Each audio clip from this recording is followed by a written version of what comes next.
Okay, let's stop making Texas Chainsaw movies, please.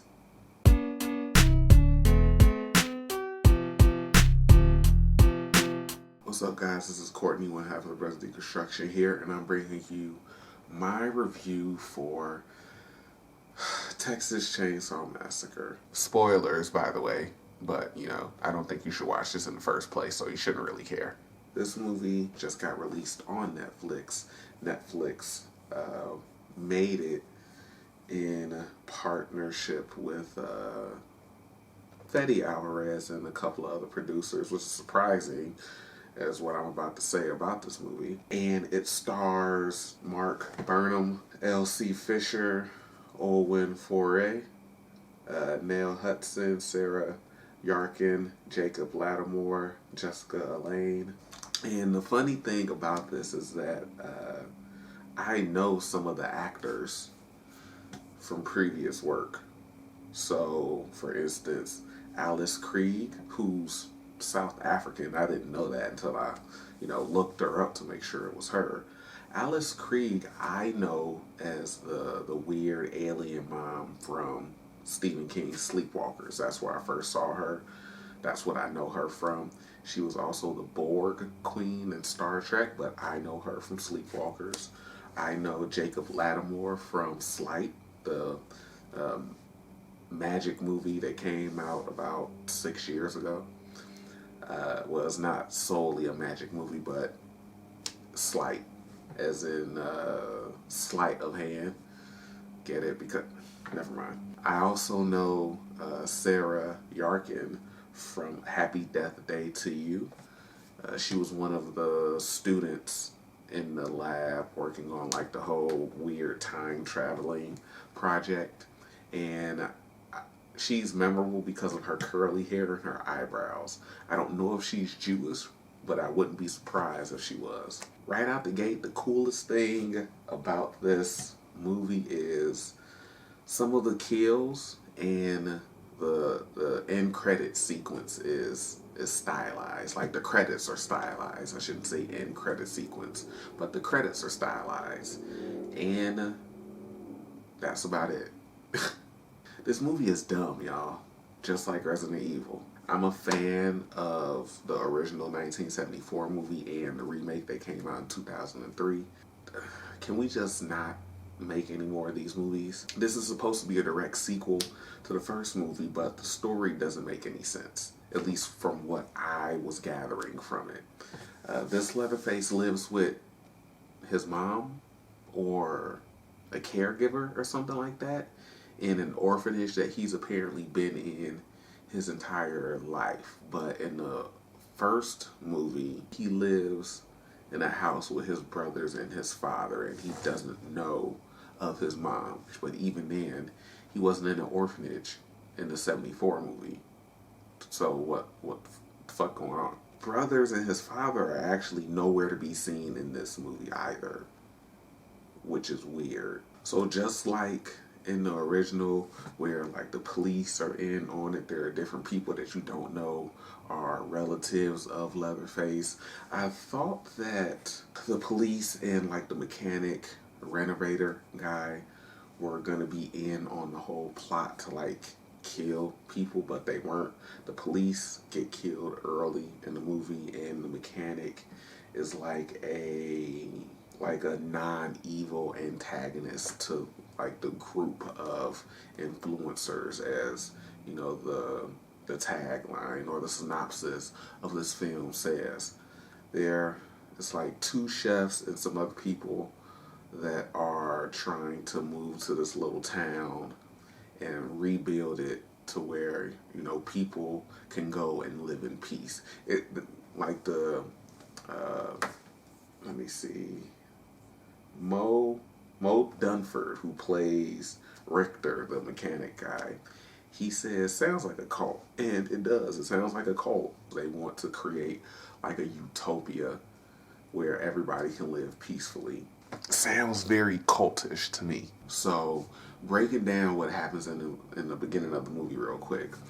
Jacob Lattimore's Dante, they basically, the group basically kick out Alice Krieg's character from the house that she's living in.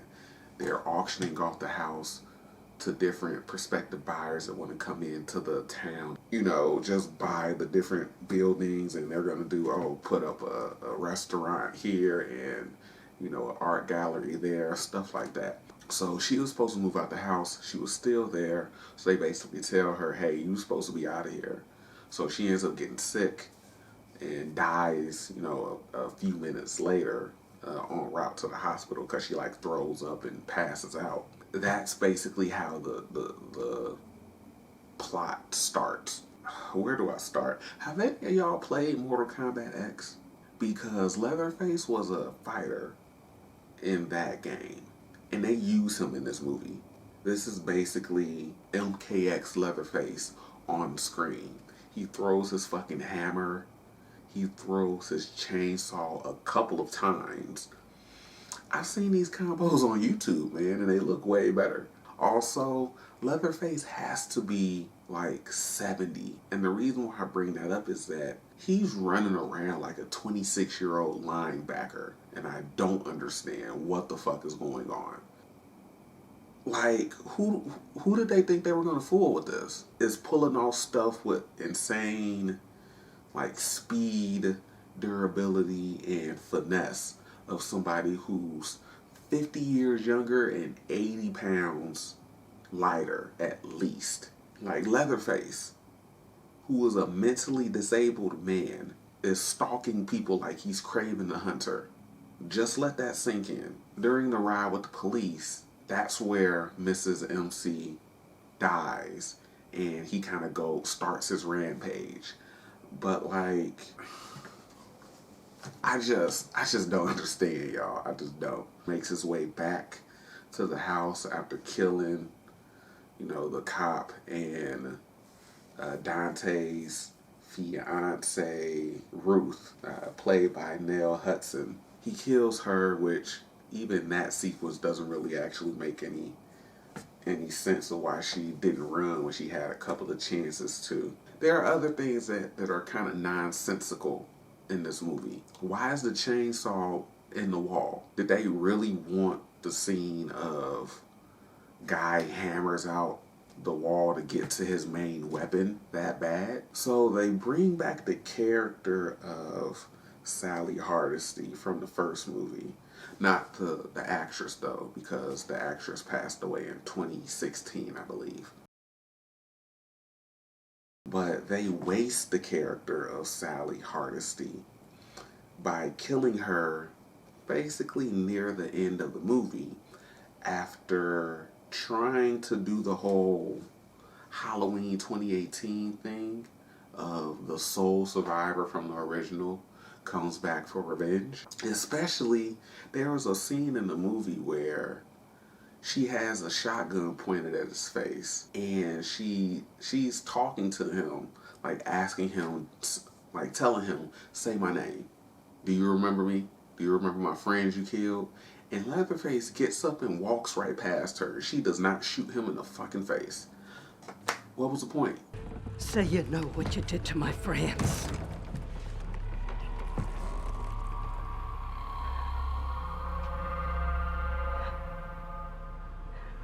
You don't remember me. Shoot him! You had him dead to rights, and you let him walk past you to go after Mel and Lila, and then he kills her later on, which was fucking insane, by the way. Like I said, a lot of the kills in the movie were actually pretty good, but when you're thinking of the internal logic of the movie, if this is supposed to be a direct sequel, shit just doesn't add up. Lila and Mel are the two final girls of the movie, and they make it to the end with a chainsaw uppercut to Leatherface, courtesy of Mel, but that doesn't kill him somehow. And I even said, like, after it, because they had like this cool slow motion shot, she uppercuts him, and I'm like, that's not how that works. Like, that chainsaw, at the very least, is supposed to like take a chunk out of his face or get stuck in there if she's revving it and she uppercuts him with that. Like, you don't nick the tip of his chin. Like, no, he's supposed to be dead. He should be dead, but he's not. As they're leaving the town in their self-driving car, it wasn't a Tesla, but I'm guessing it's supposed to be similar to one. They set it to go back to Austin, and as they're driving off, Leatherface pops back up, of course, pulls Mel out of the car, and they show, you know, I'll give them that, they show him decapitating her with the chainsaw. And Lila can't do anything but watch from the sunroof that she's now standing out of as the car drives off. Yeah. They even had the audacity to do an end credit scene of him walking towards what I guess is the house from the original movie. I couldn't really tell. I think it's a house from the original movie. Even before the end credits, even before the credits start, after he cuts off Mel's head, he like waves, like does a whole bunch of like weird, like the waving the chainsaw around like in the original. For what? They do, they have a lot of, I guess, homages to other movies in the series. Like when he's mourning, Mrs. MC goes up to her room in the house and he like puts makeup on. That made me think back to like the pretty face, Leatherface from Texas Chainsaw 2, I believe, which I fucking hate, actually. Sally does like the cackle from the first movie as she's like walking down Leatherface with her shotgun. And I was like, I get what you're trying to do. They're trying way too hard to connect it to the original movie, and it's not working. That's what I thought of Texas Chainsaw Massacre. Let's hope this is the last one. I'm actually, like I said earlier, I'm actually really, really shocked that didn't like this movie as much because Fede Alvarez produced it. I believe he has a story credit on it. He produced it. He has a story credit on it. So I mean, I like, you know, some of his other horror movies. This one was kind of disappointing, and I really just hope that they don't make any more. Please don't make any more, or at least wait 10 years, 15 years to make another one. Because I mean, hell, the previous Texas Chainsaw movie came out, I think that was Texas Chainsaw 3D, that came out in 2013? No, they had that terrible Leatherface movie that came out in 2017. That's right. That looks so bad. That didn't make any sense either. But the last Texas Chainsaw movie came out in 2013, and that was Texas Chainsaw 3D. Yeah, but the last Texas Chainsaw related movie that came out was Texas Chainsaw or Leatherface in 2017, and it was supposed to be a prequel movie. Heard that wasn't all that great either, and it didn't really make any sense. That's my review for Texas Chainsaw Massacre. Hope you guys enjoyed it. Check out the other videos on the channel. And again, you guys know how I am. If I keep asking myself questions after I watch it, then I'm gonna review it. And the main question I had was, why did they have to make this? Jesus.